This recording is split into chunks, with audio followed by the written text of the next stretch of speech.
Hey everyone, and welcome to your Thursday Footy Fix. It is Footy Talks. Luke, Stephen, and KJ with you.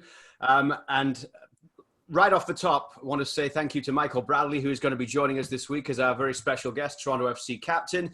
If you have any questions for either the three of us or for Michael Bradlley, let us know either on Facebook or on the Zoom chat as well. We'll get to as many as we can. Just the one guest this week with Michael having so much to talk about. So we'll be joined by him in a little while, but plenty of time for us to answer your questions as well as we get things going here.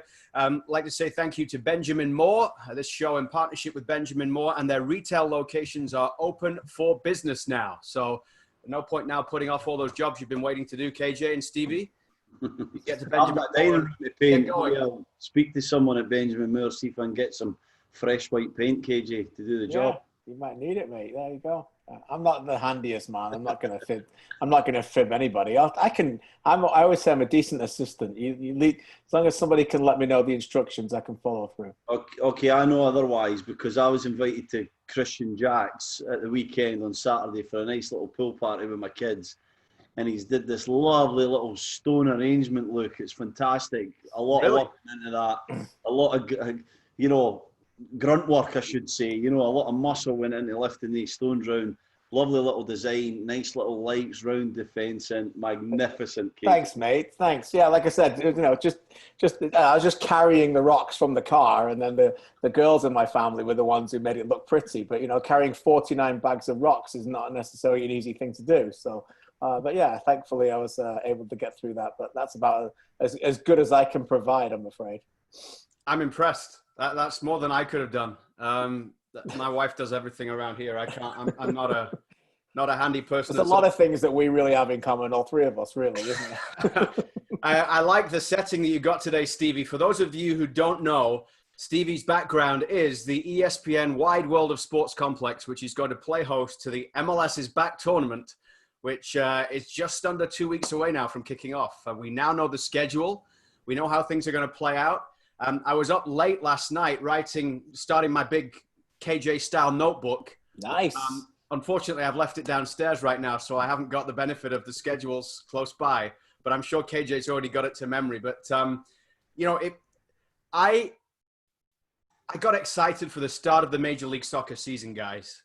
But it didn't feel different to any normal season, really. For me, going into the 2020 campaign, I think I'm more excited and energized now, maybe because it's been such a long layoff and we didn't know if we'd get the game back or in what fashion it would be. I'm more energized and excited behind this tournament and this idea of this MLS Is Back tournament than I have been in a long time about the game and about what we get the chance to do. It just seems as if there's a real potential here for something pretty good for Major League Soccer and for all the teams and fans involved, Stevie. Yeah, absolutely. Look, I'm the same. I think this tournament style format is going to be unique, exciting.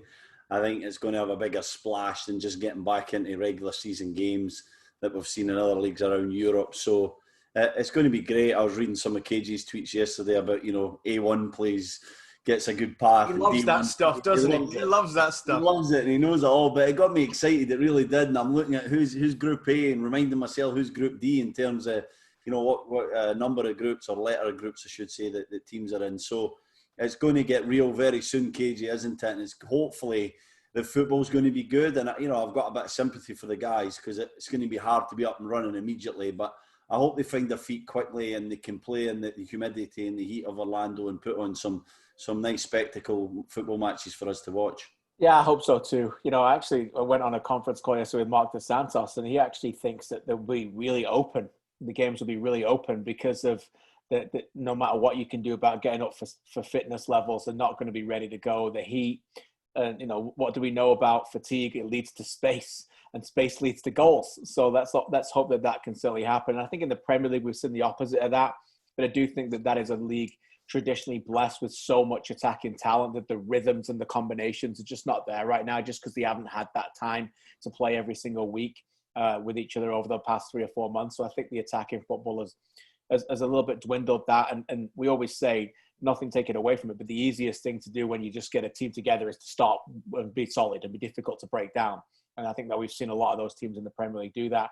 not necessarily thinking that MLS teams will do that. I think it will be a little bit more open. And I'm with you guys. Look, we're getting it back, which is exciting too. But I also think all three of us have all been pretty much on the same page. But we want these games to matter, and we want them to fight for something, to not just get that Champions League spot and the money, but to get the trophy and get something that is really able to play for something. And I hope that, to Luke's point, that we can get something going like that again in the future. It doesn't have to be a big tournament down in Disney, but there's lots of ideas that I have that you could take it to California for a month and play in a group in, San Jose, Sacramento, a group in LA, and play in the stadiums and neutral venues and things. So I think it could be really exciting if they start to expand their mindset a little bit. Well, here's the other thing I think that's really important for Major League Soccer, and we've been talking about this for a long time. Making the matches matter in the league to fans of other teams. So why does a TFC fan care about DC United against New England Revolution in the course of a regular season? Well, right now, because they're in the same group. And right now you watch the other groups because you don't know who's coming down the line, who you might face in the round of 16. It adds that intrigue. It adds that, like I was looking at pictures yesterday of San Jose being the first team to arrive in Disney at Orlando. I wouldn't really usually pay that much attention to what San Jose are doing, but you do because of the tournament factor into it. And I just think it's an opportunity as well for everybody who supports TFC or Vancouver or Montreal to learn a little bit more about the league and maybe watch some of those games that they wouldn't normally watch over the course of a weekend when there's so much going on in the middle of summer. But because it's over the course of 4 or 5 weeks and every game matters, and it might matter to your team, given what happens in the group stage or what happens next round or who they'll play if first place third from B, D, E or whatever it is, you got to pay attention. Yeah, great point. Yeah, Stevie, go ahead. Sorry, Cage. I was just going to say, any tournament, you have to pay attention to every team, every group, because, you're supporting your side. You're waiting to see if you're going to get them at a later stage. So that's another great point there, Luke, that everybody will have that focus. We are three guys that have obviously had a great focus on MLS in general for a number of years, and we know that there's some great teams out west, different areas that maybe are not quite as known to the TFC, the Montreal Impact, or the Vancouver Whitecaps fan, but they're going to see them now, and they're going to see them within this tournament format to see how they adapt to the quickness, the turnaround, the gelling together as a team, and trying to win a trophy, which is something that I know we get MLS Cup playoffs, but by that point, it's been a regular season. This is a truly kind of cup format that brings everybody from MLS together. There's been an improvement in US Open Cup for sure and Canadian Championship, but I like how it's all the MLS teams in the one tournament, and I think that this is something that will stay. I'm not sure when, if it's going to be a July thing or if it would be maybe a start of the season thing for me in a warmer climate to get MLS going quicker, KJ, but I'm with you. I think that we'd like to see it in different markets in the future if this is a success. Yeah, exactly. The other thing too is everyone's pining for things to come back and be attached to things, and everyone's a fan of the team and they're attached to that team. And let's be honest, you want that attachment, particularly now it's gone away when you don't expect it to be around as long as possible. So the last thing you want is your team to come in and last 10 days and play 3 games and then disappear again for what could be another 6 to 8 weeks before we play anything else. That would be a torturous tease. You just want to keep this team going and keep playing and keep watching them and supporting them. So we have to be honest. Obviously, the build-up to all tournaments are enormous. But after 2 weeks of the tournament, 10 teams are going home and they played 3 games and that'll be it and they'll be done. And if you're a fan, you don't want your team to be that way. You want to keep it going and have that knockout game and then maybe something else that can keep going. And then that will build your love for that tournament as well. So I think there's lots of really good points. We want, as I said on TSN with Luke a couple of weeks ago, if DC plays Portland and it's a knockout game, we want people watching that instead of watching, the Wizards take on the Trailblazers in NBA in the same cities, in a regular season game that they're finishing off their season down there. So, the things that matter, we've all got to sell it. It matters for regular season points, but it matters to keep getting them through the knockout stages as well. Andrew from Wasaga makes a good point, saying that he loves the tournament idea, but he would like some group games played at home if it moves forward in home stadiums so that fans can get to games rather than taking maybe a few nights away from BMO Field. They'd have to obviously work around that if they did something moving forward with the original home dates and season seat holders and all that. Thomas says he loves the World Cup format. Lots of people with us. Karen's in St. Catharines. Joe is in Etobicoke. Let us know where you are with us from today for Footy Talks. We've got a couple of other people as well saying hi. So great to have you all with us. Let's get into TFC then and dig into the schedule. They just get one 9 a.m. start. It comes right at the end against New England Revolution on the final day of group matches. And the group will conclude later on that night at 10:30 at night that day when Montreal Impact play against DC United. Before that, it kicks off with a nice normal time 8 o'clock start against DC. And then they'll play that game against Montreal on the 15th, which is also an 8 o'clock start. So they avoid the 10:30. Which on the whole, those 10:30 slots have been reserved for Western Conference teams. There's some Eastern Conference teams playing at that. In fact, I think the Hell is Real Ohio Derby, Cincinnati Columbus, is a 10:30 p.m. start time. So they'll be staying up late in Ohio. Nightmares after the Hell is Real Derby. Could have been worse, though, for Greg Vanney and TFC, couldn't it, KJ, in terms of the scheduling? Yeah, I think so. I think they'll be happy that Montreal game's not first. I think we all should be. I think... the only thing I thought about was maybe if they look at the schedule and thinking how they're going to sprinkle around the squads, maybe the second game before you find out was Montreal might have been an opportunity to make 4 or 5 changes to that starting 11 and give other players on the periphery of playing, Richie Larea or Jaden Nelson or Piatti might not be ready to play that first game. But now, the great thing about it for all of us and the conundrum for Greg Vanney's staff is that they're going to want to go out there, put the best 11 first in that first game, Stevie. And if they win that game and Montreal comes next, it's going to be really difficult to have that conversation and say, oh, sorry, lads, I'm going to drop you now to give you a bit of a rotation and not play you against Montreal, which is probably the biggest carrot of all for a player to play in a match like that. Yeah, I think, everyone within the squad, and certainly the starting 11, the more predominant players, are going to want to play in that first game. They've had a long break. They've been training for a few weeks now, and then they're going to want to get to Orlando, starting that first game, expect that strong side. Then the conundrum comes. Does he put another very strong side out there against, the arch rivals in the Montreal Impact, try and get the job done, assuming they've had a positive result from the first game? Even if they haven't, then they need the win in the second game. Exactly, yeah. So it's difficult with the scheduling because I don't think he would really necessarily want to play guys, 4 days, or is it 4 or 5 days? I think it's 5 days, isn't it? 5 days between each other. I think he would rather give them a break, maybe spell it, maybe a 60 to 70 minute period, then a 20, 30.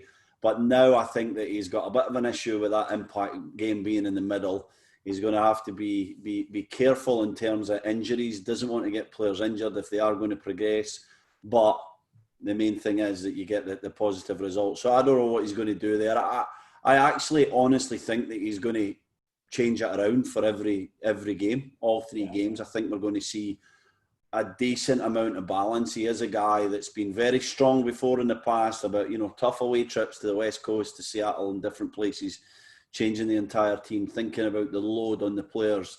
He's always been very cognizant of that, Greg Vanney, and listens greatly to Jim Liston, his head of sports science. So I think we're going to see that again, a lot of mixing and matching, Luke, KJ, but I think that obviously depending on what happens with the result in the first game will determine how strong he goes in that second match against the Impact. Of course, one of the issues is the heat and the fact that the players haven't played many matches for a long... In fact, just those 2 regular season games since last November is a long period of time. It's not just like the Bundesliga coming back after however many weeks off, or the EPL where they were already full swing of the season. But you mentioned that Marc Dos Santos press conference yesterday, KJ.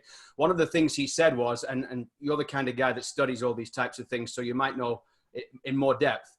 But he said that usually when you win a World Cup, you do it using 14 or 15 players, not by a heavy squad rotation. Yeah. So he was sort of saying that he doesn't, I mean, it depends what happens with injuries, the weather, all that sort of thing. But he was sort of saying that don't expect, in fact, I think he did say, don't expect us to use every one of the 28 players that we've got going down there or anywhere near that. Usually sometimes if you're going to be successful, you have a tighter, smaller group.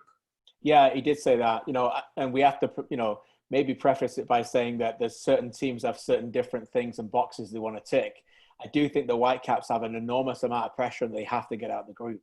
I really believe that. I think if they go down there and they don't get out of the group, particularly what's going on right now within that organization, I just think that would be a disaster for the football club. So, they need to figure out how to get through that group. It's a competitive group. I think they possibly absolutely can.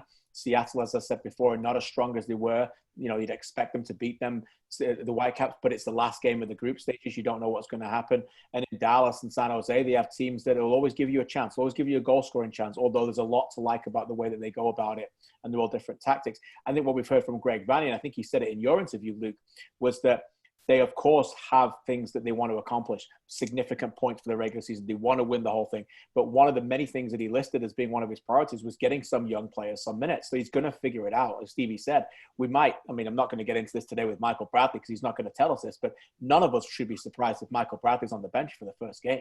The guy hasn't played a game. He won't have played a game for over 7 months. And if he's got a game 4 days later against Montreal, maybe he's coming on after an hour and playing in that game. The other thing, too, is that the TFC probably won't get into this, but if Jose Mourinho was managing Toronto FC, he'd be the first to tell us that Montreal get an extra day's rest before the game as well. So that, there's not exactly this. There are things in there that are being in play as well. So, but you're right. It was interesting what Marc Dos Santos said.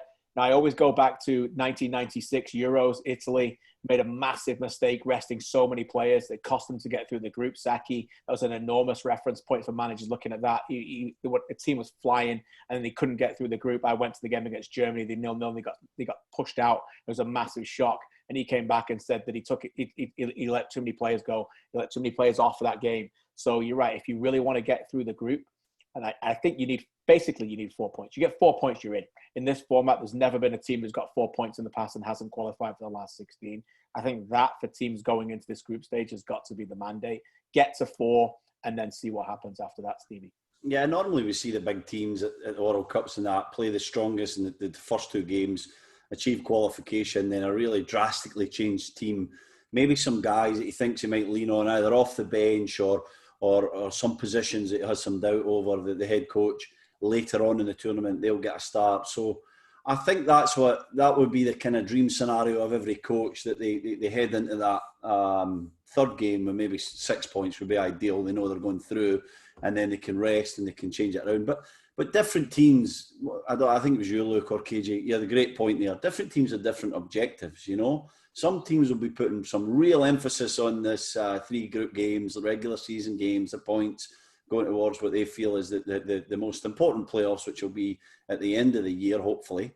And other teams like a Brazil, a World Cup team like a Brazil, who think about winning the tournament and think about the load on players throughout, will probably be a wee bit more, a wee bit more specific on when they play and when they rest. So I think that's going to be a very intriguing aspect of this whole tournament as well. We're going to see the ones who really want to get that Champions League place and pick up that trophy, and the ones who are maybe focusing on early part of the tournament or getting their guys up and running and ready for what hopefully will be, September, October, November season in MLS.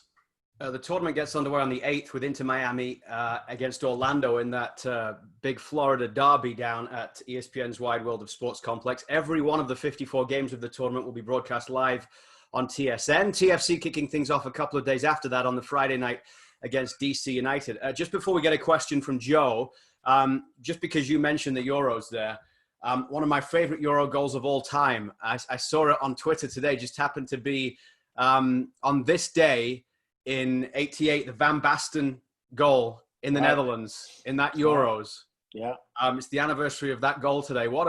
Just seeing that one again. What an incredible strike that was. Yeah, incredible strike by an incredible player who unfortunately had his career cut so short through injury. I remember being 10 when that tournament happened. Yep. And we actually had a finals tournament a year later when we graduated to North American term, but when we left primary school, I remember actually the only one moment of my really pathetic footballing career was I scored a goal very similar to Marco Van Basten. No, you did not. No, but listen. We did, but we didn't have goalposts, so we only had like tops, and so the goalie was like, no, it went over the bar, and so it was like no one really knew if it was a goal. Remember, you used to play at school and you only had posts, you didn't actually have the thing. Like we weren't like a rich school, we didn't have like nets and stuff. But yeah, that's an amazing finish by Van Basten. When you watch it so closely, I mean, when you got someone like Rannis Michaels, the coach on the side, who's seen everything, like just looking like he's seen a ghost. Because Stevie, it couldn't be perfectly placed any better. The goalkeeper actually does really well, but he lobs it as well as volleys it into a precise corner, and it actually hits the net pretty low. It's a perfect angled shot, and you never really see that very often. It's outrageous. It's a kind of goal that you just never get tired of seeing. I don't know how many times you watched it, 100, 200 times. You just never get tired of it. You see it again. It pops up on a timeline like an anniversary like today, and you realise the audacity of it. The great man there to my right, Wildman, said that about a Pozzuelo goal one time, but the audacity even trying that, to even attempting something like that in a European Championship final is absolutely outrageous. The genius of Hula and Van Basten and Rijkaard was there for us all to see in 1988. A shame that his career was cut short by injury, because he was kicked so much by big, tough defenders right up the back of the Achilles. Poor guy. So in some ways he changed the game, because that tackle was outlawed basically because of Marco Van Basten, and a guy as sublime as him, you know, losing his career so early or being blighted by injuries for so many years through his 20s. Such a shame, but what a goal. But I have to say, guys, the header by my old coach, Ruud Gullit, was exceptional as well, with the dreadlocks and the neck muscle, bang, right into the net. Well, that was one of those, and you say there are, you know, we've talked on Footy Talks before about different tournaments that you gravitate towards, in Italia 90, Euro 96, but 88 as well. I mean, KJ is the old one of the group here, so I was only 9.5. I wasn't quite 10. You're born the same year as me, man. Yeah, but I was only 9.5 when that tournament took place. I wasn't 10. I just remember my nan and granddad had gone to Holland for a trip around that time, and they brought me home a mug with Ruud Gullit's head on, with the big dreadlocks. It was a bright orange mug just with Ruud Gullit's head on it. I used it for years. It was just fantastic. The other day, I also remember the day of that Van Basten game, it was the school sports day. So it wasn't just that I didn't see the goal live because I was at the school sports day.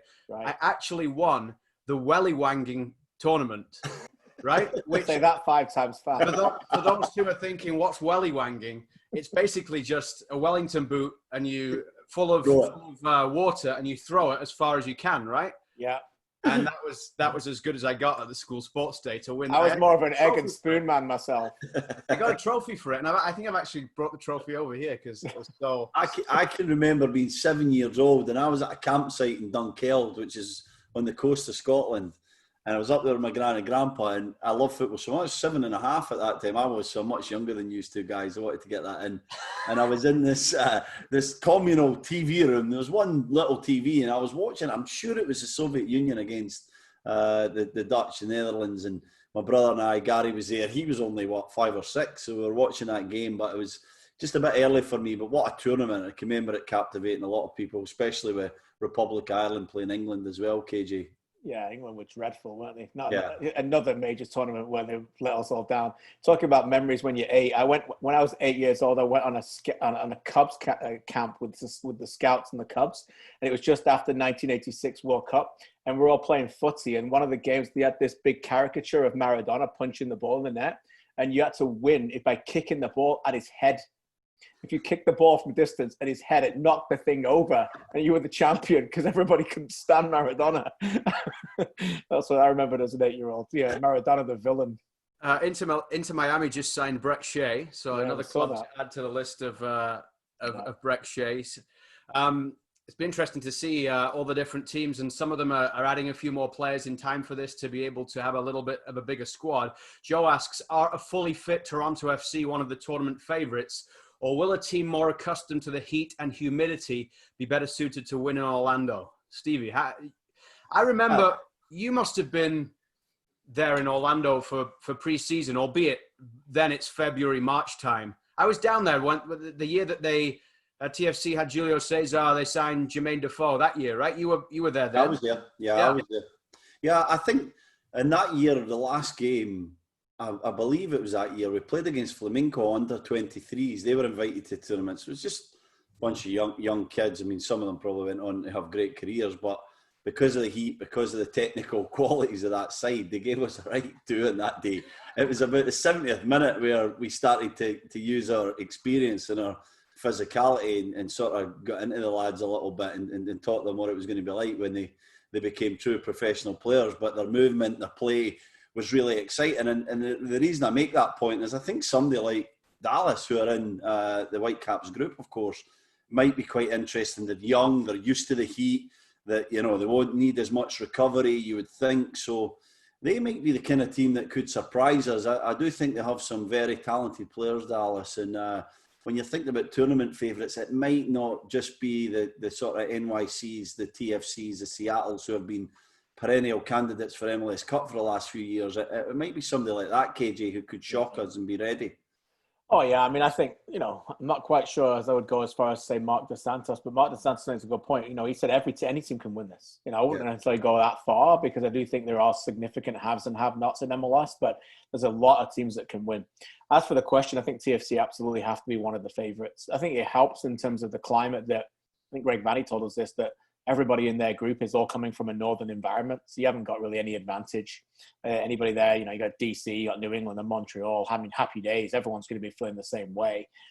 So that's important. So they're not getting a Florida team, for example, where they'll feel like there's a bit of an advantage for them. So I think that helps. But yeah, I think everything that TFC's got as the continuity, the camaraderie, the camp, the close togetherness, the ability to just switch it on when the games might mean the most. They're already what you would describe as being like a tournament team anyway.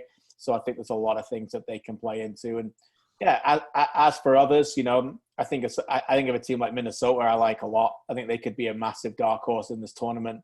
I think there's a lot to like about the way that they're organized. They feel like a tournament team for me. You know, right away when I look at their back four, you know, they've got an outstanding back four that are together. Boxall, Apara, Metiner, Gasper. You got, you know, Gregush and Alonso in midfield. Then you get, you know, just let the other guys play. Just let them go. You know, Amarillo, the new Paraguayan's a real good goal scorer. So there's a lot of teams like that. Sporting Kansas City, you got experience. Pulido, they've got the goal scorer now. You know, that's just a couple of dark horses that aren't amongst the favorites. And it seems like no one's really talking about Atlanta because of Joseph Martinez is hurt. But I think, you know, Pity Martinez and Barco, and there was a question here in the chat about under 23 players in MLS. You can't really go any further than someone like Barco or Diego Rossi. These guys are just outstanding young stars that European scouts are going to be all over this tournament. But we're hearing some rumours that Barco is getting that attention already, aren't we? I think it was Fiorentina, a couple of Serie A sides. He's really hit the ground running this season. I thought he was excellent last year and expect him to be ready for this tournament. But I sort of disagree with Mark Dos Santos because I think that he's saying that, you know, it'll be open, and I don't agree with that. I think that we might see teams get behind the ball quickly and there won't be as much emphasis on you know, high pressure. So, you know, I'm scared that sometimes when we get that in MLS, it's difficult for a lot of teams to break the other team down. So I just hope we don't fall into that kind of rhythm where everyone gets 11 behind the ball and then it's slow and it's methodical. So I think we might get that in the group stages a bit, guys. But then when the knockout starts to happen, you know, you've nothing to lose. You're going for the trophy. You're going for a prize, the Champions League spot. Hopefully we'll see it opening up and teams just really going for it at that point. I think there'll be at least 1-5-4 in the group stage, or there'll be some crazy scoreline, something. And the other thing is as well about the group stage now, it's not like a World Cup where it's just getting through. You're actually getting the points that are going onto your regular season total as well. So, you know, even that third and final game, if teams have already qualified, it still matters in terms of not only placing, but also points moving forward. Let's change gears for a second. A couple of questions coming in about the Premier League. Jess says he's watching Southampton Arsenal. Is anyone else finding the return lacking enthusiasm? Or perhaps it's since Liverpool are walking away with the title. Today could be the day that Liverpool are crowned the Premier League champions finally after a very long wait. I had plenty of enthusiasm for the start of the season until I watched 0-0 with Aston Villa when the Blades were robbed, and then they seem to have not bothered turning up for the next two games. So I've almost checked out already after 3 games back. Well, it's all coming back to the normal now. We're seeing the real Blades after Well, at least we did enough to not have to bother what happens now. Yeah, unlike my team. Yeah, we've got a lot of problems with my team. But, I know what he means. It's a good point. I think, as I said earlier, the attacking football has obviously struggled a little bit. There's a few games I've really enjoyed. I know a lot of people slag the Merseyside derby, but I really enjoy it. Maybe it's because I found a way of watching it without the crowd noise. I really like it without the crowd noise myself. Terrible, isn't it?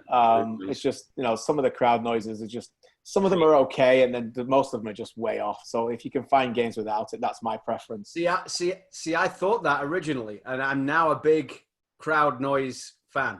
Nice. I enjoy it much more when the crowd noise is there, even if sometimes it's not quite right. It just feels better. It just keeps reminding me that it's fake, though. It's just, manufactured. And the whole point of the noise within a game is it allows us to recognise the momentum of a team at that moment, a negative or positive. And I'm watching, I think it might have been the game today, it's got it on now, Southampton and Arsenal. And, it was obviously at St Mary's, and you've got Arsenal. It sounded like there was 90,000 supporters in the stadium. It just bugs me, KJ. I'm with you. I'm a bit more of a purist. I know it's bringing a bit more atmosphere to it, but I just keep reminding myself, unfortunately, that it's fake and it's not real. And when the timing's off, it's even worse. Yeah. I mean, you guys know me. I sometimes watch games without noise anyway, whether I'm working out or sometimes I don't like to listen to certain commentators. So it's not too bad. But yeah, when I can names, sit back, KJ. What's that? Name names. But, ultimately, I think it's just really fun to watch it without the noise myself. That's my own preference. But the Premier League's bin okay. There's a few things. I mean, suddenly Man United fans are all happy because they think they're back to being the glory days again after beating some bang average teams, like yesterday. But, Wildman wasn't listening. He missed that one. But yeah, no, it's, Fernandes and Pogba have looked fantastic. You're right. Someone just wrote that. Henry, you're right about that. They look really good.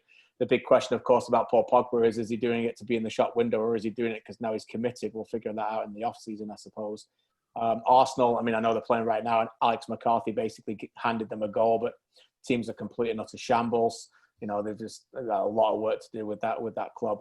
As for Man City, they're probably the best team that we've got going forward, and it'll be interesting to see later today what happens after Chelsea, of course, with the Denver bar. Steven Gerrard took one away from Liverpool once. Do they hand them one back today? That would be interesting. Jeffrey says he much prefers no noise. Karen votes for no noise as well. Wait and see. I don't know myself what the plan is for MLS in Orlando, so we'll wait and see about how that all plays out. Ed is with us from Bracebridge, Ontario. Can't wait for the MLS tournament. I've been watching Bundesliga to get my fix. Chrissy says that the fake noise is terrible. Okay, so maybe I'm on my own here. You know what? The Spurs-West Ham game the other day, and they had Spurs-specific chants that were in the game, and they were shooting it tight, and the Spurs had done a pretty good job at, masking the first few rows. And I just thought that just looking at it from that perspective, you couldn't really tell, certainly in that game at the time, that there were no fans there. Good example. You're right. Yeah, I thought it worked well. Jer says, we got a poll up. Producer Kev's put a poll up. Fake crowd noise in the MLS Is Back tourney. Let us know. Yes and no. The host and the panelists can't vote, so we can't add to that. So try to vote there. If you're with us on Zoom, I can't vote. It's a yes or no answer. So fake crowd noise in the MLS Is Back tourney. We'll see who you guys go with there. Dan has asked about the thoughts, and we'll get Michael Bradlley's thoughts on this. We're just waiting for the TFC captain to join us, so should be with us any moment now.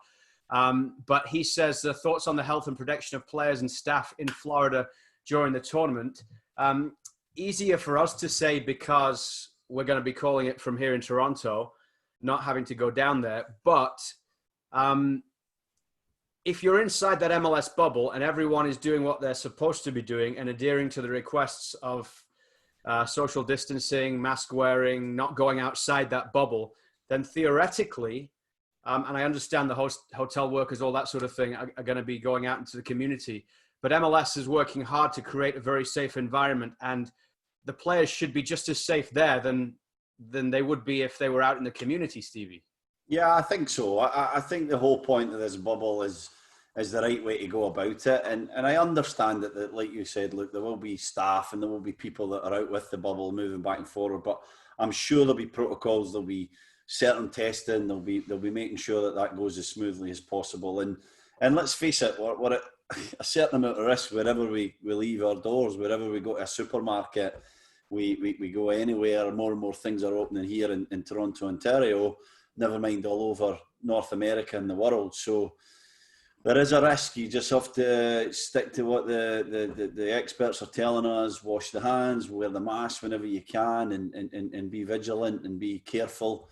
and hopefully we don't get any kind of outbursts. I think inevitably we might get a few positive tests as this tournament goes on, with 53 people from 26 clubs being within the bubble. But as long as we don't get too big of an outbreak and too many cases, KJ, fingers crossed we'll be fine. We can get through this successfully. We're talking about the football and the promise of maybe more tournaments like this, like we've mentioned at the start of this show.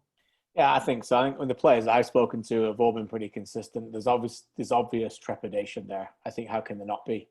But at the same time, these people want to play the games, and they're asking questions. They're asking the questions of the people that know how to give them the right advice in those in those plans, and continue to do that. So I think obviously what's going on in Florida isn't ideal, but we have to remember that Florida is as big as England. So, in terms of the depth of it, there's a lot of problems around Florida, but, we have to look at that incident and that isolated area that they're going to be, and hopefully some common sense prevails with that. And hopefully, it continues to go forward. But as I said, the players are obviously allowed to have that trepidation, and they just have to rely on the league and their clubs to make the right decisions and keep them healthy. There isn't anybody yet who on the chat, on Zoom, on Footy Talks Zoom chat, has said that they actually like the fake crowd noise. Jaeger says it's terrible. He loves to hear in fact, we're at 86% of no, we don't like the fake crowd noise. Ernie says some clubs should keep the fake crowd noise after fans come back. Yes, Ernie. He wants to listen to the trash talk and all the swearing. And there's a few others who have said that they certainly don't appreciate that. But we'll wait and see what happens. I think there's definitely going to be fake crowd noise for this MLS tournament, guys. There's no way in this small, stadium setting of Wide World of Sports that there's not going to be some kind of fake crowd noise. So I think everyone should get used to it. I don't love it, but at times I think that when you're looking at the setting being so intimate and that, we need something. Agree, KJ, or not? Yeah, I think it's going to be different because it's going to feel different. It's going to feel like, if we're not careful, that it's preseason, and we have to make sure it doesn't feel like that. So, players ultimately have a bit of a responsibility, but at the end of the day, they just got to go out there and play and do whatever they can. They can't think about that stuff. So I think everybody else around it has to do that. So yes, I do agree with that. I think the way that they can, obviously we can see the field behind you, the way that they can light it better, the way they can advertise things better, and really project other emotional things onto the field that you can see on the screen will obviously make it feel bigger as well. I'm sure there's a number of corporate sponsors that they can get involved in this that have been clamoring for an opportunity to be involved in live sports, but that's going to be, broadcast all around the globe. So that can help them as well. So find a way we can get them on there. We've seen Heineken, for example, associated with the group stages yesterday when it came out. So yeah, I agree with you in that. I have to say, sorry, Luke, I just want to say one thing. With Madrid playing at their second stadium, and that it's looked brilliant. It has. There's been interactive stuff. There's been sort of projected crowd, and there's been the noise. And they've done a really good job. And that stadium in Madrid's obviously better than Wide World of Sports, but still, you can make it look cool with some of the interactive stuff. And I'm sure MLS are making some plans to try and do that. When we were there last August for MLS All-Star and they had that skills competition, it was a really great atmosphere. Even though there were fans there at that moment, it was full. There were a beer garden behind the one end of the pitch, that sort of thing that won't be there. But it was intimate. It was vibrant. There were a lot of people around. It was a good place to watch a game. It reminded me of going to like a smaller team for a pre-season game against one of the bigger teams, or an FA Cup game where one of the bigger teams is coming in. Even maybe a Montreal Impact coming to York Lions Stadium last year in the Canadian Championship to play against York 9. The venue just takes on a completely different personality to when it's just a normal run-of-the-mill day. So I think a lot of that, we'll see what Major League Soccer can do with it in terms of putting on a show and putting on, making it a really cool venue. Just before we get Michael Bradlley to join us, if you have got any questions for Michael Bradlley, please do send them in on the Zoom chat or on the Facebook chat. We'll get to it as soon as we can. News today from FIFA that the 2023 Women's World Cup is going to be played in Australia and New Zealand. They beat out Colombia to the bid. Brazil and Japan had already pulled out their bids, in part because of what's going on in their countries and the financial side of things. It seems as if we talked on the show yesterday, KJ, about well, you never quite know what's going to happen. And it seems as if some of UEFA were backing the Colombian bid. But this makes sense for everybody, doesn't it? Australia, New Zealand, they've put a lot of money into the women's game in recent years.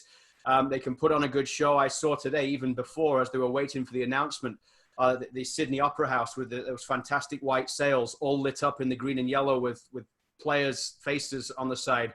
You know, this is an event for FIFA that is going to be a success and can also help not only drive the women's game, but the game as a whole in Australia. Yeah, I agree. Look, it's a massive, I think it's a massive opportunity for them to, nothing to take away from the women's game, but to prove that they're going to host the Men's World Cup as well pretty soon after. I think we're seeing the Men's World Cup being expanded where countries need to be joint bids going forward.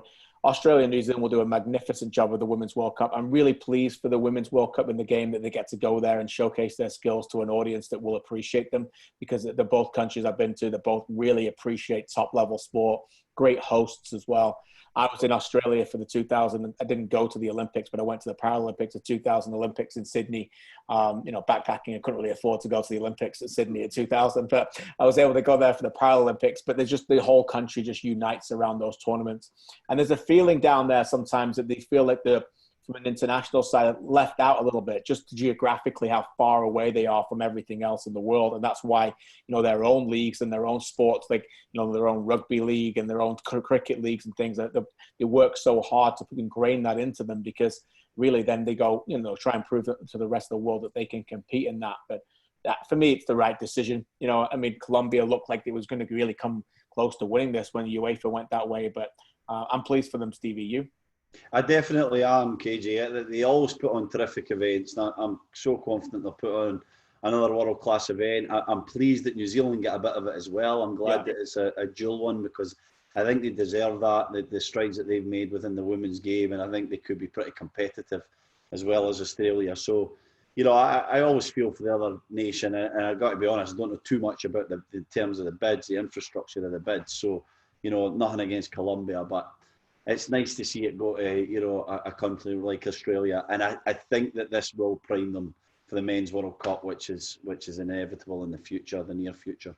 There's also, Luke, some other stuff that's coming out from FIFA as we speak, breaking news in terms of like no official windows for CONCACAF, I believe, in September for international games, October and November potentially, then extending the window for June of next year to allow 4 CONCACAF games instead of 2. I'm hearing that there's a potential chance that mid-July might be the opportunity when we start seeing the clarity on what will be the World Cup qualifying process for this CONCACAF region.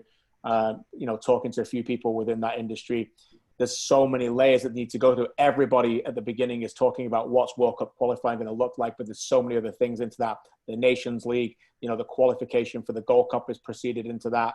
This is all going off an old contract in terms of when this was negotiated for TV was back in 2014. So there are certain matchups that need to be hit for television in terms of how they're going to put this format together for the World Cup. So nowhere near ready. I know there's lots of reports out there of four groups of 4 or 3 groups of 4. From what I'm hearing from people, it's all nonsense at this moment. They're still waiting to figure out how that's going to look as we all anticipate, post the pandemic, when we can start to get international football back again. Well, yeah, and let's hope, as we welcome Michael Bradlley in, he's joined us here on Footy Talks. So I'll be with Michael in just a moment. Let's hope that by then there's a bit more of a sense of normalcy, because what a 6 months or so that is going to be towards the end of 2022 with the Men's World Cup being held in Qatar. And then now we know that 6 months after that, in June, July of that year, the Women's World Cup is going to be held in Australia and New Zealand. So congratulations to everyone involved in that bid. And we know close hand from relationships with people in the Canadian Soccer Association just how much work goes into a bid like that and what today will mean to those people who have worked so hard on that. So congratulations to Australia and New Zealand getting the Women's World Cup in that bid today. Michael Bradlley with us on Footy Talks. Thanks, Michael, for joining us. Great to see you. Great to see you guys. How are you all doing? Good. We're doing okay. Thank you. Lots of TFC fans on today. They've been sending in some questions as well. So appreciate you taking the time, especially as it seems to be ramping up now. Just take us through what it's been like for you in terms of the last few months.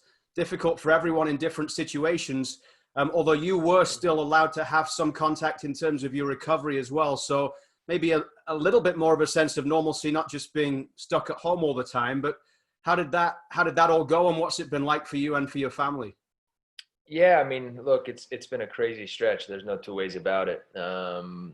As you said, in some ways for me, because I was, I was in the rehab mindset. I was in a totally different place mentally than everybody else. I had my surgery in the middle to end of January, and I was just trying to, now get myself back and do all the little things I needed to every single day to get myself one step closer. And then obviously, the world gets turned upside down. And so for so many people, daily routines, their jobs, for my teammates, for everybody at the club, everything changes at the drop of a hat.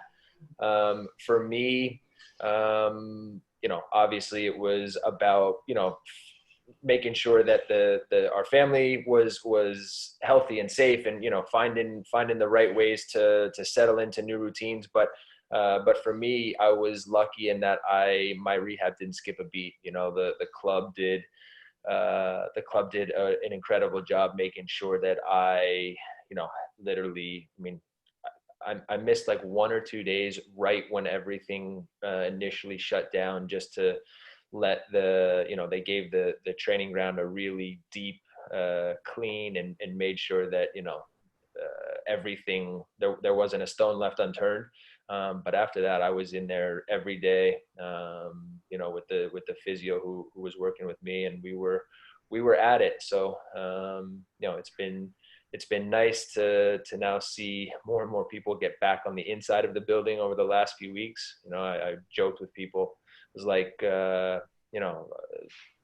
January, everybody was gone for preseason. And then, obviously everything with the pandemic, it's the number of days and number of hours I've spent at that facility, just the physio myself with nobody else inside. It's been too much. So the fact that there's some life and energy back in the building, it's nice. Michael, there's life and energy back on the field as well. I know your coach has said that you've done some 11 on 11. Maybe you can just talk the fans through some of that. And I'm not sure if you've had it yet, but Greg was talking about arranging a morning game at some point to prepare for Orlando. How's the plans going with 11 on 11, and how's it felt for you after this few months to get back on the field? Yeah, it's been great. We've had a really good, just about 10 days now of full team training. Obviously, we worked through the different phases of return to play, and it's been, if I remember correctly, 10, 12 days now of team training. And it's been really good. You see how excited guys are. You see how, you see the energy, the enthusiasm. Obviously the weather's been nice. Everybody knows that the real games are just around the corner. And so it's been great. We last week, we played probably 55 minutes of 11v11 at the training ground, which was a good first run for everybody. Tomorrow we'll push things a little bit more. It sounds like 70, 75, and then we'll play one more time next week before we head down to Orlando. And my guess is that we'll push that closer to 90. So it's been really good. Obviously everybody's had to, everybody had to push themselves and work hard for themselves during the quarantine. But guys worked hard, and you see that now the work pays off, because we've been able to get right back into it in a good way. And the way that we've been able to push training has been really good. And how are you feeling yourself, Michael, physically and obviously competitively when you get back into the 11-11s? Are you feeling like your sharpness is coming back and you're ready to get right into this tournament in Orlando? Yeah, physically I feel really good. I've been, the last, really since by the time individual training started back, and then small groups, and then into team training. I mean, I've been involved in everything, haven't missed a day. And so I feel good. I feel strong. I feel sharp. My ankle feels good, which is a great feeling. whenever you have surgery on an injury like that, you as they're wheeling you into the operating room, you're literally thinking to yourself, hopefully this is the last time I feel pain like this. And obviously, you know, there's the post-op pains and different things to deal with, but you know, there's no better feeling than when you start to get back on the field and start to now really push it, and you feel yourself and you feel good. And so yeah, everything's been good, and now I just like everybody, I need games, I need real games, I need minutes, and so I'm excited. And do you like the idea, Michael, of the MLS Is Back tournament? We were talking earlier about how energized we are about the fact that this is going to be a tournament where every game matters, where, like a World Cup, everybody's paying attention to, you know, we often talk about how do you get the TFC fan interested in a San Jose Portland game, and something, you know, for MLS to grow, that needs to happen across the league, and a tournament like this can really help in building the league as a whole, can't it? Yeah, I mean, look, that would be the hope. I'm a traditionalist. I would have preferred to just get back into, you know, league games in empty stadiums in market, and just start, you know, getting back to it like they have in Europe. But obviously the circumstances are different here. You know, there's still a bunch of markets that probably aren't ready for that. And the league felt like this was the quickest way to get everybody back and back playing real games. And so at this point, it is what it is. You know, anybody who's complaining about, you know, the format or the structure, you know, this group has 6 teams, you know, it's just, it is what it is. And the competitor in everyone now is going to start to come out. And if there's games to play and points to be won and you know, a trophy to try to win, then that's what we're going to do. Yeah, hopefully you're still saying that when you're waking up at 5 a.m. for that 9 a.m. game and having a pre-match. Exactly. Pre-match at 5:30. Yeah, that'll be interesting. That'll be a good one. Michael, maybe just talk us through how the last few months have been from an emotional side for you. I know we're all looking forward now. When you get on that field and everything goes, it'll be 8 months or so since you played a competitive game. You've had a wonderful career. I know you've been very blessed with most of the time with health and injuries, but that's an incredibly long time for you in terms of that. What is it that maybe, and I know you've got a wonderful family behind you and life is great, but what is it maybe that you've missed the most about that gap, that's something that you haven't really had to do since you've been a professional player? Yeah, I mean, it's crazy to think that, as you said, it'll be, you know, 7-8 months by the time you step back on the field for a game. In some ways, it feels like 5 years, and in other ways, it feels like a week. You know, and that speaks to how crazy of a period it's been, not just for me, but for everybody all across the world. And so, you know, I'm as I said, I feel good. I feel, you know, re-energized. You know, I can't wait. I can't wait to, you know, just again, get back on the field and be able to play and compete and enjoy that part of it, because ultimately there's nothing better, you know, and obviously, certainly the structure of this tournament, as you guys have said, the kickoff times, you know, all the different variables will make the whole thing a little bit unique.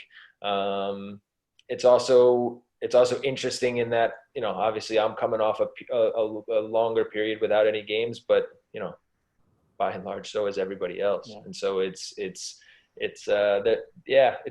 been a crazy stretch, you know, and so it's I think it's exciting for everybody now in any ways where you can start to get back to a little bit of normal. I think we all love that part. Michael, we all know the discipline and the commitment that you put into being, you know, as professional as you can be and as prepared and as fit as possible. But as this spell off gave you a little bit of time to, I don't know if the word's reflect or to look forward, think about life after playing football, or is it just the appreciation of what you feel when you're out there on the park, that you just want more of that and you just want to do everything possible to to make that last as long as possible. I'd love to know what your mindset's been at times in these last few months. Yeah, great question. And I think it goes both ways. On one hand, it has, when you go through a period where you can't do the things that you love most, in terms of, going into training every day, stepping out onto the field, games on the weekend, you realize how much you love it. You realize how hard it hits you, how much you miss it. And so in a lot of ways, it almost reaffirms everything that you've always known, which is, again, just how much you love the game, how much you love to train, how much you love to play, the competitive part. And so, there's no doubt that I love to play, and I'm going to continue to do everything I can to, be able to play and compete at a high level for as long as I can. But at the same time, I'm human, and you have to start to think about things down the line. You have to start to, you have to have a little bit of a plan, and so for me, in the short term, in the medium term, I love to play too much to be making any real plans for after. And I'm sure you played with them as well. You play with certain guys, and they get to the end of their career, and it's kind of like they've got one foot in and one foot out. They're still playing, but they're trying to set themselves up for the next thing. And look, there are ways that you can do that, and ways where it can still, positive can come out of that. But, I've also seen it the other way, where, it's like you're not really here and you're not really there. And so, look, I certainly think I'm going to want to get into the coaching, but I also understand that when you start to coach, you better be ready to work, and you better be ready to start from zero, and understand that your career as a player is now done, and anything you did as a player doesn't count for anything. And you have to be ready to work your way up the totem pole again.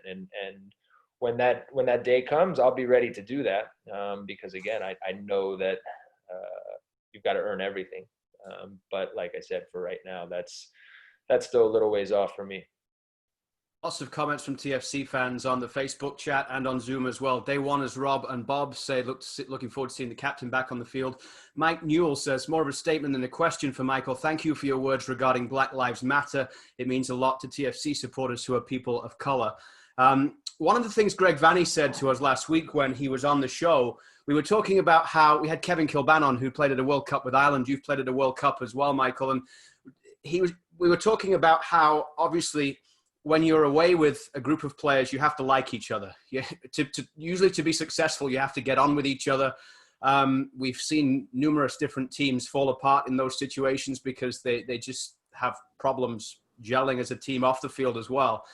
Greg said that especially in recent weeks, and he feels that from a really good base where you guys have got a great core anyway, and a great group and attitude on and off the pitch. He said in recent weeks that he feels, given the circumstances and the conversations that you guys have been having as a team, as a group of players about what's going on around the world, that's become even more a tight-knit community, and that you guys as players have maybe gone places with each other that you hadn't even in the past. Is that a fair reflection of what's happened between you as obviously as the captain of this group of players, that you're even more tight-knit now than you were before this pandemic? Yeah, absolutely. I think when you're a part of a club or you're a part of a team, and now you've been forced to go through some of the things that we all have over the last 5 or 6 months, from initially, dealing with a pandemic, so much uncertainty, then starting to settle into routines where, your guys are on Zoom every morning at 10 o'clock just to do a bike workout or a yoga session together. moving into the last few weeks, you know, with everything that has gone on in the United States and in, you know, in Toronto as well, with protests and with the Black Lives Matter. You know, when you're with a group of people and you now have to go through difficult moments and you are forced to have real conversations with substance, conversations where people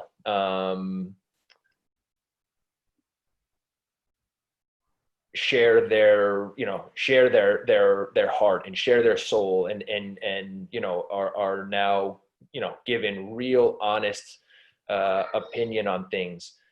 That part brings a group together, and you learn more about guys. You come to appreciate and respect guys in an even bigger way. There's more of an appreciation for who guys are, not just as players or teammates, but you know, who they really are, where they come from, what their family background is, you know, some of the things that they've had to struggle with to get to where they are.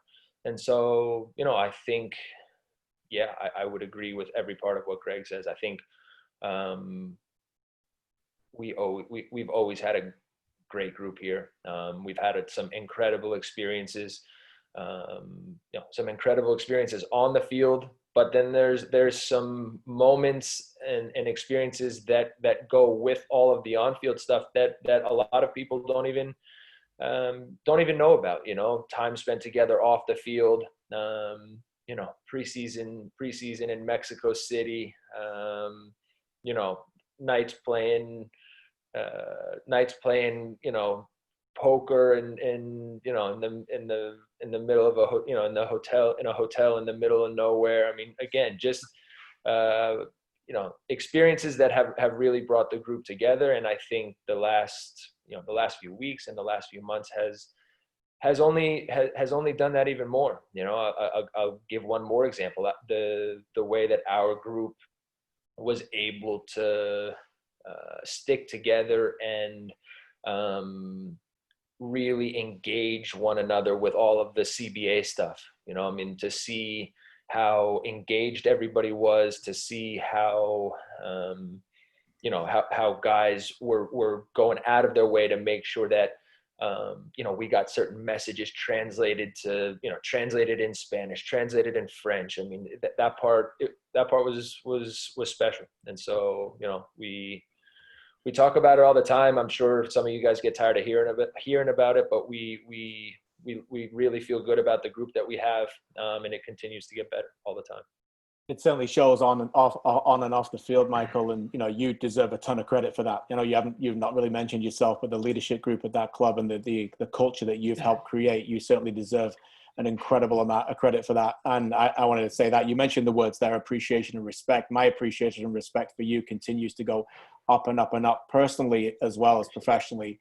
I want to ask you a little bit about, I don't want to get into it today, but maybe just a little bit of an outlook into when I ask you questions in a press setting about social unrest and the political processes that are happening in the United States right now. You've never shied away from answering those questions, even though you're perfectly fine to do that. Maybe you can just give us a little bit of insight as a footballer, how that is for you, you know, why you feel the need to talk about that and find those words, particularly that aren't easy to find. We're all in the industry where our words are held, sometimes are held against us. And, you know, we have to find the right words, as I am trying to do right now. It's not always easy. But my point being is just, you know, it's not an easy thing for an athlete to do, to talk about anything. And you know, you're an absolute elite at it, if I'm quite honest. I appreciate that. It's not easy. It's not easy at all. You know, and I'll start by saying, in many, many ways, I don't think that my opinion or what I say counts for anything more than, you know, my neighbor walking down the street. You know, I give my opinion. I have strong opinions. I try to read and to watch and to listen. I try to educate myself on football, but also on things that are going around in the world, because I think the more knowledge that you can have, the more perspective that you can have, I think your ability to have real conversations with different people is that much greater. And so, look, I'm not huge on social media. It's not always like I'm going out of my way to try to force my opinion or get my get my words or voice out there all the time. But I do think it is important that when you're asked, that you are not afraid to stand up for what you believe in and sit and give your opinion and to speak in a strong, proud way, to represent who you are, to in certain moments represent a group of people that stand behind you, whether it's your family, whether it's your team or the club. I think that part is really important. And so, I when you look at everything that has gone on in the world over the last 5 or 6 months, I think we need more real conversation. We need more people who are strong and educated and who are able to look at things through different lenses and who are able to find perspective different than their own. We need stronger leaders in every way, at every level, if we want to change some of the things that have frustrated all of our lives over this last period. Thanks, Michael. Really appreciate you taking the time to join us. We're almost out of time, but before we do, one of the reasons that we enjoy talking to players each week on the show is to get a little bit more background about them and about some TFC games that have gone on in the past. The TFC game of the week this week is all the way on. It'll be on TorontoFC.ca tomorrow night, all the way back to 2014, which it was Greg Vanney's first win. He's up to 100 wins now, but this was a game against Chivas USA. I think it was a 3-0 win. Did you play as well, Stevie? Yeah. You were there that day? there was a fight in the game, wasn't there? Wasn't that a fight in the game? I know that Jackson got sent off and Nigel Rio-Coca got sent off. That's the one. Yeah, they were fighting in the game. I remember. Really? Yeah. I always forget things for games. I played in the game where a guy got sent off. Didn't even know till the end of the game. At Leeds, I didn't even know. Didn't even realise. I'm trying not to stop conceding goals. That's brilliant. But just to go back to that moment, it was Greg Vanney's first win. He'd come in. It was the end of August. Ryan Nelson left. Greg Vanney came in. I think it was back-to-back games against Philadelphia. I remember the first one in Philly. Then you'd come in just before that, Michael, earlier on that year, and it was all at that point trying to change the culture of TFC to a point now where 6 years later it's unrecognizable for us from the outside. It presumably must feel like that to you as well, from what you set out to accomplish when you first joined this club to what it is now. You've turned it 360, and you've played a huge role in that, in terms of building that culture, building that group of players who now have that experience of knowing how to win games as well. Yeah, look, it's the thing that I'm most proud of. And there are and there have been so many good people who have been a part of it. When I came, I came understanding and realizing how incredible the potential of the club was, in terms of a club that had an incredible fan base, real relevance in a big city, in a big sports city, relevance with the people, but also relevance in the media, a brand new training ground, a stadium, with perfect location. I mean, it had everything. And, it just, we needed to find a way to, connect a few dots. Obviously when you're trying to when you're trying to build something real and trying to build something that can stand up over the course of time, you're never going to get it perfect right away. You know, there are going to be that you have to live some of those difficult moments early on to you know, figure out who's going to be here, who's going to move on. You know, this is just, you know, in sports, this is how things go, you know, and quite honestly, I don't have a much experience in terms of a company or business, but I would imagine it's the exact same there, you know, finding people who are, you know, who have the right character, who have the right mentality, who have the right, you know, skills and right quality, and finding a way to bring that all together. You know, that's what it's all about, and that takes time. But the potential for me always was just incredible. And, you know, when you, over this last 5 or 6 months, you know, when you watching some of these different games back, on TSN, you know, whether it's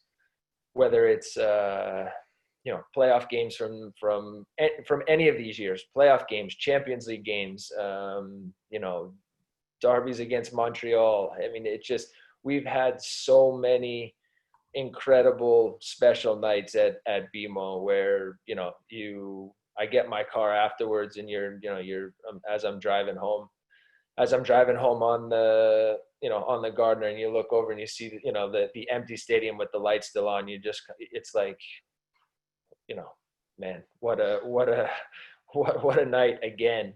And so, you know, I hope that along the way there have been a few people who walk out of that stadium feeling the same way, because that ultimately is why we all do what we do.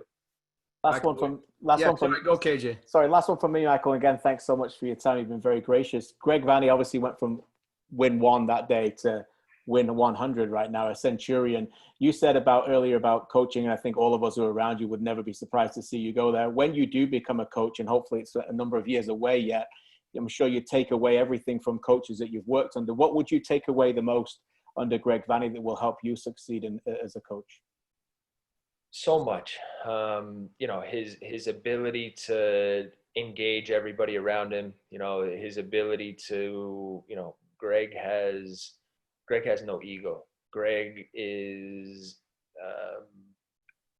tireless in how he works. You know, the way that he's created an environment where every single person, every player, every you know, every one of his assistants, every member of the support staff, everybody feels a part of something. And, you know, when you can create an environment like that, that's when it gets special. That's when it feels different. You know, I mean, you can go years and years and years in your career and play on a lot of different teams, but not have that feeling on the inside of a group. And so his ability to create an environment like that every day has been incredible to see. You know, his ability to, you know, watch a game tactically and see different things, and to, you know, to have a team that is tactically so good. I mean, I think our ability over the years in so many big moments to be able to play in slightly different ways, to switch things on the fly, but to still, you know, make sure that the identity of who we are and the structure ultimately doesn't really change. But, you know, I mean, that part is that takes time and that takes work. And so the ability for a coach to bring that out in a team is special as well. Miles agrees with you, Michael. The stadium with the lights on after a big win is so iconic. KJ, that night against Montreal, was it like 3 a.m. and you were still walking around outside BMO Field? You were too wired to go home? It's true. Actually, I don't drink alcohol, as you boys know, but I do like to stay out night, and I just couldn't leave. There's a lot of nights when I can't leave, and as somebody who likes to tell a story, I wanted to see everything. So we obviously went to Liberty Village. I think Stevie and Terry were there as well for a little bit. Then I walked back to the stadium and took pictures outside with the stadium lights still glistening in the water. The rain had stopped that night. I went home and I started writing at 4 a.m. and then I was on Michael Landsberg's show at 6. So yeah, I didn't go to bed that night at all. It was just, and you know, one day maybe I'd love to write a book or maybe collaborate with the great man Michael himself on that, something like that, because I think those stories should forever be told for the future generations, because this club is still so young that those moments, you know, will last for a lifetime for those people who were there that night. Michael, thanks a lot. We appreciate you taking the time today, and for all the TFC fans who are with us on Footy Talks, it's great to see you. Great to hear that you're back healthy. We look forward to seeing you all back on the pitch in Orlando. Every game of the tournament is going to be live on TSN, so looking forward to it. Thanks for having me, guys. Appreciate it. Thank you, class. TFC captain Michael Bradlley on Footy Talks in association with Benjamin Moore. Great to have Michael along. I know you want to get off and watch Man City against Chelsea, see if Liverpool are going to win the league. So we appreciate everyone sticking with us. Michael, fascinating stuff. We say it every week that the show needs to be longer. There's so much to get into with people like Michael, but appreciate him taking. We only had one guest this week, so people had to listen to us more. Unfortunately, I know. I have to say happy birthday to Al Kennedy, who is turning 82. Born all those years ago in Govan in Glasgow. So happy birthday, Al. Thank you for being part of the show. Fantastic. But yeah, just finally on what we heard there from Michael, you get this real sense that, and they might have a lot of things go against them in the next few weeks, including the fact that it's going to be really hot down there in Orlando. And, you know what you've said before, you know what that's like, Stevie, in terms of your, sweating during games. I think it was Greg Vanny mentioned it last week. Some of his hottest, worst days in that respect have come in the Florida heat. But you get the feeling that this group of players is as together as they ever have been, or as together as any team could be right now. Yeah, I actually think they're just about at their pinnacle at the moment in terms of experiences that they've went through, quality, togetherness, everything you could think about is just there for this lot right now. And they've did tremendously well in the last few years, but I still think they've got a little bit to go. And I think the captain's a perfect example of that, because he's a guy who is incredibly competitive, incredibly driven, one of the most professional players that I've ever been a teammate of, just meticulous with his details. But I think that he's mellowed enough now where he can enjoy it a little bit better. He's less taut than he used to be. He's less tense. He's got a little bit of relaxation because he's achieved, because he's so comfortable with his teammates, with the group that he has there. And I think that is a dangerous combination for the other 25 teams in MLS, because I do think that we're going to see some good years to come from Michael Bradlley, and certainly some great years from TFC as they go in their relentless pursuit for more and more titles and trophies. Yeah, I agree with all of that. I think, obviously the little insight that you put into Michael there, speaking to people around Michael, that game against Philadelphia was the first domino to fall. The moment they won a game at home, and then you move forward, and then you win MLS Cup after the year before of missing the penalty and losing that. And then obviously the Champions League run then last year again. But I think as much as we talk about it right now as a positive, it's also an enormous opportunity, which could also force them into making a mistake. They have to get this right now. Once you've got that nucleus of what you've got right there, that special blend going forward, now is the time to put the pedal to the metal and go, and really go on a big run. And next year might be even better when we get back to normality, to have that 2017 season become a bit more of a norm, not just the outlier, so to speak. And last year was good at the end, but the start wasn't great. So now is the time to really go and become that dominant force, because MLS opponents will make that very difficult for you. MLS is getting better. LAFC, Atlanta, many others are coming in. They're spending a lot of money. They're challenging you. They're scouting just as good as you. They're finding the gems just as good as you. And so the pressure is on this team to keep it going. Christie's on a tear here, by the way. Says Benjamin Moore needs to come up with a shade of paint called Come On You Reds, or Impact Blue, or White Cap. Okay? She needs the royalties when that actually happens. That's pretty polite. I thought she might go a different direction with the Impact one. Okay, let's go see if Liverpool can win the league this afternoon. Thanks to everybody for watching. We are closer. Yeah, I was being nice. Yeah, good for you. Why not? We're getting ever closer 2 weeks today, we will be 1 day out from TFC being back in action. MLS Is Back Tournament kicks off July 8th with that Miami-Orlando game. We will see you there for that. I really appreciate everyone being with us for Footy Talks today. And thanks again to Michael Bradlley. Thanks, everybody. Have a good week. See you.